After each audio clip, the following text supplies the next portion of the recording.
Ever tried to trick your way into a blessing, only to end up wrestling with God himself? Jacob did, and that fight changed everything.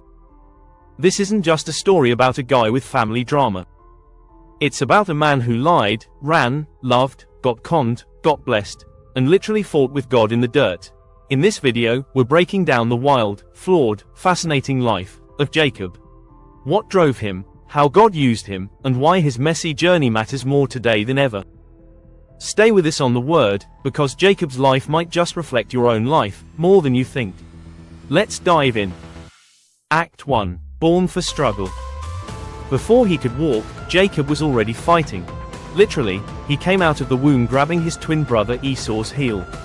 That's where he got his name, Jacob, which means heel grabber, or more symbolically, supplanter. That name becomes a prophecy. Esau was the older twin, technically. He came out first, just seconds ahead of Jacob. But in that world, those few seconds meant everything. Being the firstborn wasn't just about bragging rights.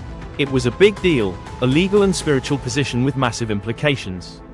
The firstborn son inherited the birthright, which meant 2/3 of the family wealth, authority over the household, and the covenantal blessing. This was the sacred promise passed down from Abraham to Isaac, and then to the next chosen heir. In short, the birthright meant power, legacy, and God's favor. And Jacob, he didn't just want it, he craved it. This wasn't about greed. Jacob wasn't trying to steal just for fun. He believed he was meant for more. He knew there was a deeper purpose burning inside him, and he was willing to do whatever it took to grab it, even if that meant taking what wasn't his. At least, not yet. Act 2. Deception runs deep. Jacob wasn't just ambitious, he was sneaky. First, he convinced a hungry Esau to trade away his birthright for a bowl of stew. Yes.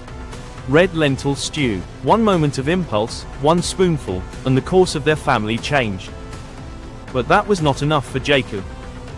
Years later, when their father Isaac was old and nearly blind, Jacob did something wild. At the urging of his mother Rebekah, he disguised himself as Esau, wearing goat skin to feel hairy like his brother, and tricked Isaac into giving him the family blessing meant for Esau. Boom. The blessing was now his. But so was the fallout. Esau was furious. So furious, in fact, he vowed to kill Jacob. Rebekah, fearing for Jacob's life, told him to run far away to her brother Laban's house. That's where Jacob's life gets even more complicated. Act 3. The trickster gets tricked. You'd think Jacob, the guy who fooled his father and outwitted his brother, would see a scheme coming a mile away. But when he landed in the household of his uncle Laban, the con man got conned. Jacob fell hard for Rachel, Laban's younger daughter. She was beautiful, kind, everything he wanted. So he struck a deal, 7 years of labor for her hand in marriage. And the Bible says those years felt like only a few days, because of how deeply he loved her. But on the wedding night, everything flipped. Laban pulled a cruel trick. Under the cover of night, he sent in Leah, the older daughter. No explanations, no warning, just a swapped bride. Jacob didn't realize it until morning. Suddenly, the deceiver was the deceived. Still, Jacob didn't walk away. He struck a second deal, another 7 years of work, for the chance to marry Rachel too. And that decision set off a storm. The two sisters became rivals, locked in a battle for Jacob's affection and for children.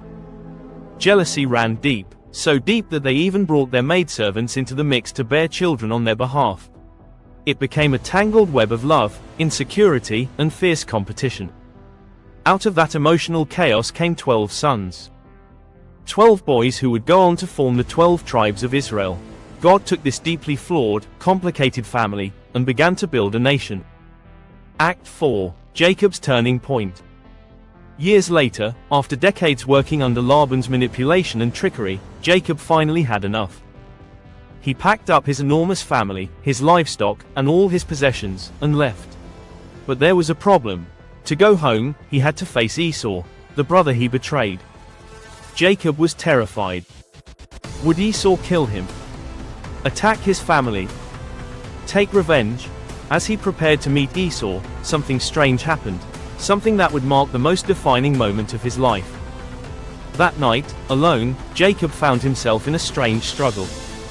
Not with a man, not with a thief, not even with Esau. He wrestled with God.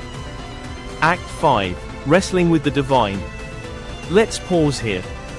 Imagine this, you're in the middle of nowhere, it's pitch dark, and suddenly, you're tackled. You wrestle all night, your arms are burning, your body's shaking, and you still don't know who you're fighting. That's Jacob. The man he wrestled wasn't just a man. It was God in human form, a theophany, a divine encounter. And Jacob refused to let go. He was stubborn, determined, desperate. "I won't let you go unless you bless me," he said. At that moment, something shifted.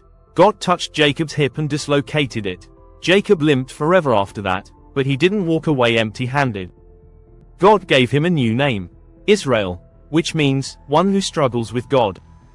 That name would define not just Jacob, but his descendants, the entire nation. They too would struggle, wrestle, question, and cling to God. Act 6. Redemption and reconciliation. After that long, dark night wrestling with God, Jacob wasn't the same. He walked with a limp now, a physical reminder that he had come face to face with the divine and survived. More than that, he was no longer just Jacob the schemer. He was Israel, the one who had struggled with God and lived. But the real test of transformation came the very next morning. Jacob looked up and saw Esau in the distance. 400 men riding with him. No explanation, no smiles, no waving hands, just a wave of dust and the tension of 2 decades coming to a head. Jacob, the trickster who once ran for his life, now braced for the consequences. He had split his family into groups, sent waves of gifts ahead, bowed low to the ground 7 times. It was a picture of humility and fear, and then, everything changed. Esau ran, not to attack, but to embrace. He threw his arms around Jacob, kissed him, and wept. No accusations. No bitterness. No payback. Just forgiveness. Jacob didn't earn that moment. He hadn't made things right with a grand speech or heroic act. But God had already been working on both hearts, healing the wound of betrayal in Esau, and breaking the pride in Jacob. This was grace, raw and undeserved. This was redemption, not clean, not easy, but real. God didn't just change Jacob's name. He changed his legacy, and he did it not by removing the consequences, but by rewriting the outcome. So what does Jacob's story show us? Let's reflect on these with 4 points from scripture and how this relates to you, today. Reflection number 1. Faith isn't clean or easy. Genesis chapter 28 verses 20 to 21. Then Jacob made a vow, saying, "If God will be with me, then the Lord shall be my God." Jacob's faith wasn't polished. It was messy. He made terrible choices. He lied, schemed, ran away, and doubted. But deep down, he longed for God's blessing. He wanted something real, and he never stopped chasing it. He reached out to God, and God met him there. Lesson for us: faith doesn't mean we always get it right. It means we don't give up. Even if your journey is messy, it doesn't disqualify you. It qualifies you to see God work through the chaos. Real faith is built in the struggle, not the spotlight. Reflection number 2. God uses imperfect people. Malachi chapter 1 verse 2, "Jacob I have loved, but Esau I have hated." That verse sounds harsh, until you realize it's not about favoritism. It's about purpose. God didn't choose Jacob because he was the better man. He chose him to show that grace isn't earned, it's given. Jacob was a manipulator, a man full of flaws. But God saw potential beyond the failure. Lesson for us: if God can use Jacob, he can use you. Your past, your personality, your mess, it doesn't scare him. God often picks the least likely people to carry out the most powerful plans. So stop waiting to be perfect before saying yes to what he's calling you to. Reflection number 3. We all wrestle with God.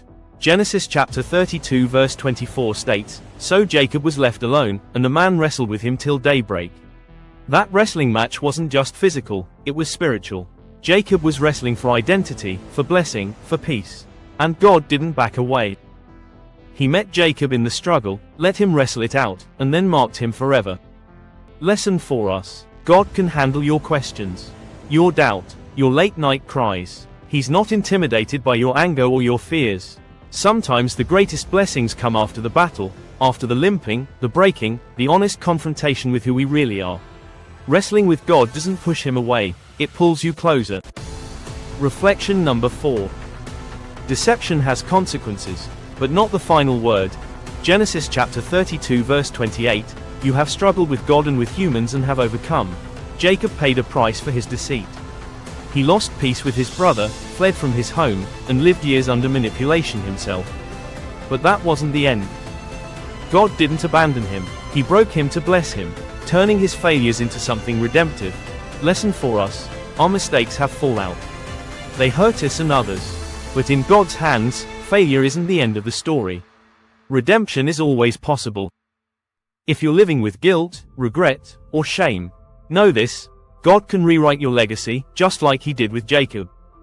So picture this, Jacob, limping, broken, but blessed. He's no longer just a trickster running for his life. He's Israel, a man who's met God face to face and lived. That night, in the dirt, he didn't win the fight. But he didn't let go either, and that's the lesson. Faith doesn't mean we have all the answers. It means we hold on, through the doubt, the pain, the failure, the fear. Jacob held on. And God gave him a name that echoed through history. The same God who met Jacob in the wilderness, is the same God who meets us in our mess. And when we wrestle honestly with him, he doesn't cast us out. He blesses us. Jacob's story is one of the most raw and human in the Bible. It's about ambition, mistakes, rivalry, love, loss, and the relentless grace of God. Through deception, heartbreak, and hard-won faith, Jacob becomes a symbol of transformation. God doesn't pick the perfect. He picks the persistent. And even when you're limping, if you're still holding on, God can still use you. So maybe you're in a season of running, or wrestling, or regret. Jacob's story reminds us, your flaws don't disqualify you. They might be the very place where God starts writing your redemption. Watch the next video on screen now to see how Josiah, the boy king, ruled an empire at 8 years old. You won't want to miss this one, it's wild. Stay blessed.